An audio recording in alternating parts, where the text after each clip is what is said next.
म इन्दिरा शर्मा। आज हामी कक्षा 8 को सोशल स्टडिज अन्तर्गत हाम्रो संविधानका विशेषताहरूका बारेमा अध्ययन गर्न गइरहेका छौँ। आउनुहोस् कक्षातिर लागौँ। आजको कक्षामा हामी हाम्रो संविधानका विशेषताहरूका बारेमा विस्तृत रूपमा अध्ययन गर्नेछौँ।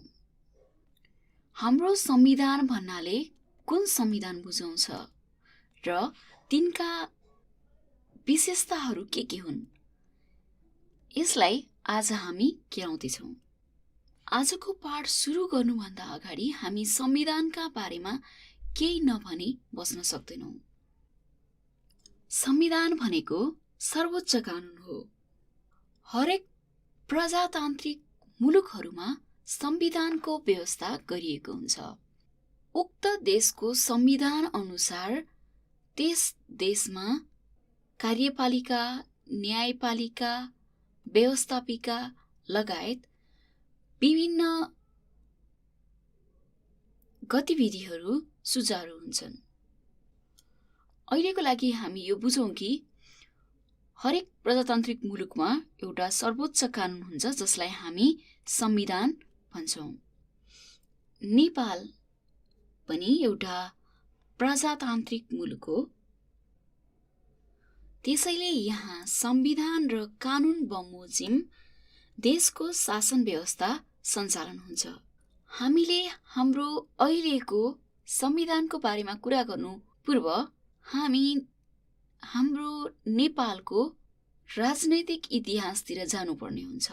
नेपालको राजनैतिक इतिहासको बारेमा कुरा गर्नुपर्दा विक्रम सम्वत 2052 साल फागुनबाट नेपालमा सशस्त्र द्वन्द्वको सुरुवात भयो। यस सशस्त्र द्वन्द्वका कारण नेपालको विकास गतिविधिहरू, आर्थिक गतिविधि, सामाजिक विकास आदि कुरा पछि पर्न थाल्यो।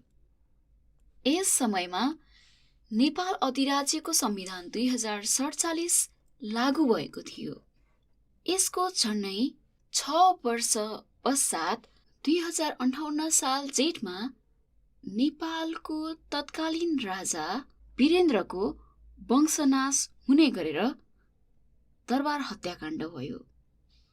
तत्पश्चात राजा वीरेन्द्रका माइला भाइ ज्ञानेन्द्र शाह नेपाल अधिराज्यको राजा बने। त्यसपछि नेपालको राजनीतिले अर्कै मोड लिन पुग्यो। ज्ञानेन्द्र शाहले पटक पटक नेपालको प्रजातन्त्रमाथि पटक पटक आक्रमण गरे। यसरी राजा ज्ञानेन्द्रको अप्रजातान्त्रिक गतिविधिहरूका कारणले 2062 चैतबाट ऐतिहासिक जनआन्दोलन सुरु भयो र त्यो 2063 वैशाख 11मा जब ज्ञानेन्द्र शाहले तत्कालीन जनताद्वारा निर्वाचित प्रतिनिधि सभा पुनर्स्थापना गरे, तब ऐतिहासिक जनआन्दोलन औपचारिक रूपले अन्त्य भयो। संविधान सभाबाट अर्को संविधान बनाउने निर्णय सबै राजनैतिक पार्टीहरूले गरे। हामी यस 62-63 को जनआन्दोलनलाई नेपालको सशस्त्र द्वन्द्वको औपचारिक अन्त्य पनि भन्न सक्छौँ। यस जनआन्दोलन पश्चात नेपालमा तत्कालीन नेपालको अधिराज्यमा लागू भइरहेको नेपाल अधिराज्यको संविधान 2047 स्वत खारेज भयो र सोही साल अर्थात् 2063 साल माघ 1 गते संविधान सभाबाट अर्को संविधान निर्माण नभएसम्म शासन सञ्चालन गर्ने व्यवस्था गर्न नेपालको अन्तरिम संविधान 2063 को घोषणा भयो र यो संविधान नेपाल अधिराज्यमा लागू भयो। 2063 पश्चात 2 पटकसम्म संविधान सभाको चुनाव भयो र त्यसले नेपालको संविधान 2072 लाई जन्म दियो। नेपालको संविधान 2072 विक्रमसम्म 2072 असोज 3 गतेका दिन घोषणा गरिएको थियो। आज हामी यसै संविधान 2072 को केही विशेषताहरूका बारेमा अध्ययन गर्न जाँदैछौँ। नेपालको इतिहासमा सर्वप्रथम संविधान सभाबाट निर्मित संविधान, यसका लागि संविधान सभाको चुनाव गरिएको थियो, जसबाट 601 जना सभासदहरू चुनिएका थिए। उनीहरू प्रत्यक्ष र अप्रत्यक्ष दुईवटा विधिबाट चुनिएका थिए। संविधान सभा भन्नाले यहाँ हामी संविधान निर्माणका लागि निर्वाचन मार्फत बनाइएको एउटा सभा हो। त्यसबखत संविधान सभाले व्यवस्थापिकाको पनि कार्य गरिरहेको थियो। यस संविधान सर्वसहमतिले बनेको थियो। यहाँ सर्वसहमति भन्नाले सबै पार्टीहरूको सहमति भन्ने बुझिन्छ। नेपालको हालको संविधान संघीय लोकतान्त्रिक गणतन्त्रात्मक संविधान हो। संघीय भन्नाले नेपाल यस संविधानको मार्फतबाट औपचारिक रूपमा संघीय राज्यमा परिवर्तन हुँदैछ। संघीय राज्य भन्नाले नेपाललाई विभिन्न राज्यहरूमा विभाजन गरी शासन गरिने प्रणाली, यसलाई हामी फेडरलिजम पनि भन्न सक्छौँ। यसैगरी लोकतान्त्रिक जनताद्वारा चुनिएका सभासदहरूद्वारा बनाइएको संविधान, अर्थात् अप्रत्यक्ष रूपमा जनताले बनाएको संविधान हुनाले यसलाई लोकतान्त्रिक संविधान पनि भनेर बुझ्न सक्छौँ। यसैगरी गणतन्त्रात्मक संविधान, यस संविधानले नेपालमा 238 वर्षदेखि शासन गर्दै आइरहेको राजतन्त्रको अन्त्य गरी लोकतान्त्रिक गणतन्त्रको स्थापना गरेको छ। राष्ट्रपति राष्ट्र प्रमुख हुने शासन प्रणालीलाई हामी गणतन्त्रात्मक शासन प्रणाली भन्छौँ। यस संविधानले नेपाललाई संघीय राज्य, लोकतान्त्रिक राज्य र गणतान्त्रिक राज्य भनेर परिभाषित गरेको छ र सोही अनुरूप विभिन्न राजनैतिक अङ्गहरू पनि निर्माण गरेको छ। यसैगरी अर्को नम्बरमा सार्वभौम सत्ता जनतामा निहित। यस संविधानले राज्य सञ्चालनको स्रोत जनता हुन् भन्ने मान्यतालाई अङ्गीकार गरेको छ। जनताको सर्वोच्चतालाई स्थापित गरेको छ। यसले नेपालको सार्वभौम सत्ता र राजकीय सत्ता जनतामा निहित भएको कुरालाई स्पष्ट समेत पारेको छ। यस संविधानले मानव अधिकारको विश्वव्यापी घोषणाका प्रावधानलाई स्वीकार गरेको छ। यसले जनताको मौलिक हकको पूर्ण प्रत्याभूति दिलाएको छ। यसैगरी अर्को नम्बरमा रहेको छ स्वतन्त्र न्यायपालिका र कानुनी राज्य।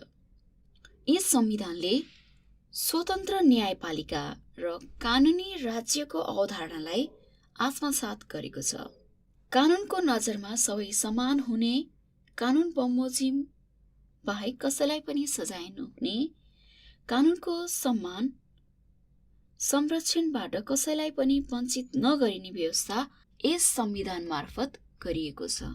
यसैगरी अर्को नम्बरमा रहेको छ बहुदलीय प्रतिस्पर्धा।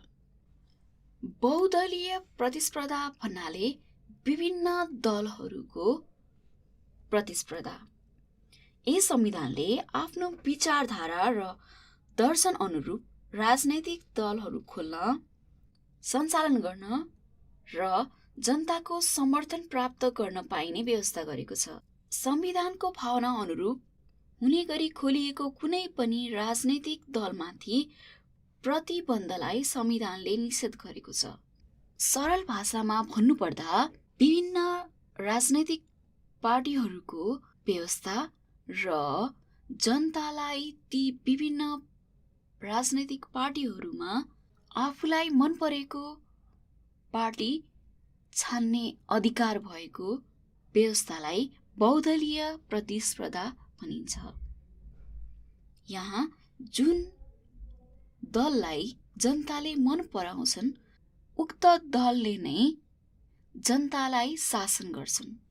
यो भन्नाले जनतामा धेरै अधिकार दिइएको हुन्छ। यसैगरी अर्को नम्बरमा रहेको छ धर्मनिरपेक्षता।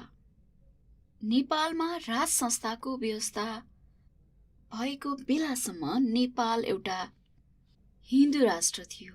राज संस्थाको अन्त्यसँगै विभिन्न धर्मका बीच समानता एवं सह-अस्तित्वका लागि स्वस्थ र सुमधुर सामाजिक सम्बन्ध विकास गर्ने उद्देश्यले नेपाललाई धर्मनिरपेक्ष राज्यको रूपमा परिणत गरियो। यस संविधानले नेपाललाई धर्मनिरपेक्ष राष्ट्रका रूपमा स्थापित गरेको छ। हालको संविधानको एउटा मुख्य विशेषताको रूपमा हामी समावेशी संविधान भनेर अध्ययन गर्दैछौँ। यस संविधानले जात, वर्ण, भाषा, धर्म, लिङ्ग आदिका आधारमा कुनै किसिमको भेदभाव नगर्ने, सबैको पहिचानको सम्मान गर्ने कुरा उल्लेख गरेको छ। त्यसैगरी सामाजिक उत्पीडनमा परेका व्यक्ति तथा समुदायको उत्थान गर्ने, सामाजिक न्याय स्थापित गर्ने कुरामा समेत यस संविधानले जोड दिएको छ। तसर्थ यस संविधानलाई समावेशी संविधानका रूपमा लिन सकिन्छ। सरल भाषामा समावेशी संविधानलाई बुझ्ने हो भने यस संविधानले सबै नागरिक समान हुन्। जुनै जाति, जुनै वर्ण, जुनै भाषा, जुनै धर्म, जुनै लिङ्ग भए तापनि सबै एक हुन् भन्ने भावनालाई जोड दिएको छ। यसरी माथि उल्लेखित कुराहरूको आधारमा यदि कसैलाई भेदभाव गरिन्छ भने त्यस्ता व्यक्ति जो भेदभावमा संलग्न भएका छन् उनीहरूलाई कानुन बमोजिम सजायको व्यवस्था समेत गरिएको छ। यसबाहेक पनि अहिलेको संविधानको विभिन्न विशेषताहरू रहेका छन्, तर आजको कक्षामा हामी यी मुख्य विशेषताहरूको बारेमा अध्ययन गर्यौं। यसका साथसाथै आज हामी कक्षाको अन्त्यतिर आइसकेका छौँ। आजको लागि गृहकार्य रहेको छ। नम्बर 1, नेपालको संविधानलाई किन सङ्घीय, लोकतान्त्रिक, गणतन्त्रात्मक संविधान भनेको होला? नम्बर 2, नेपालको संविधानलाई समावेशी संविधान भन्नुको औचित्य के हो? नम्बर 3, राष्ट्राध्यक्ष भनेको के हो? यसरी क्रियाकार्य सँगसँगै आज हामी कक्षाको अन्त्यतिर आइसकेका छौँ। आजको पाठसँग सम्बन्धित कुनै समस्या, जिज्ञासा अथवा सुझावहरू भएमा हामीलाई सम्पर्क गर्ने ठेगाना रहेको छ learning@turework.edu.np। धन्यवाद।